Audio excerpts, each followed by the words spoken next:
মুক্তভাবে পড়ন্ত কোনো বস্তুর উচ্চতা কিন্তু খুব সহজে নির্ণয় করা যায়। তো তার জন্য আমাদের শুধুমাত্র মুক্তভাবে পড়ন্ত বস্তুর উচ্চতার সাথে সময়ের যে সম্পর্কটা সেটা জানতে হবে। এই যে প্রশ্নটা দেয়া আছে এখানে বলা আছে কত উচ্চতা থেকে একটি বস্তু মুক্তভাবে মাটিতে পড়লে তা ১ সেকেন্ড সময় লাগবে। অর্থাৎ আমার মুক্তভাবে পড়ন্ত বস্তুর উচ্চতা নির্ণয় করতে বলেছে।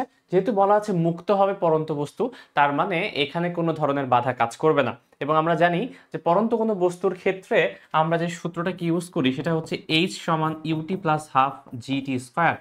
এবং এক্ষেত্রে আমাদের একটা জিনিস জানা আছে যে কোনো বস্তু যদি হচ্ছে আমি উপর থেকে শুধুমাত্র ছেড়ে দেই তাহলে এর আদিবেগের মানটা কিন্তু শূন্য হয়ে যায়। তাহলে সেই ক্ষেত্রে আমি যদি বলি 1 সেকেন্ডে তার অতিক্রান্ত উচ্চতা কিভাবে বের করব, তো আমরা যদি এখানে হচ্ছে ওই ভ্যালুটা বসিয়ে দেই, জি এর ক্ষেত্রে 9.8 এবং টাইমের ক্ষেত্রে যদি হচ্ছে আমরা 1 সেকেন্ড বসিয়ে দেই, তাহলে কিন্তু আমি মুক্তভাবে পড়ন্ত বস্তুর ক্ষেত্রে আমি পেয়ে যাব এর উচ্চতার ভ্যালুটা এবং সেটা আসছে কতটুকু? সেটা আসছে 4.9 মিটার।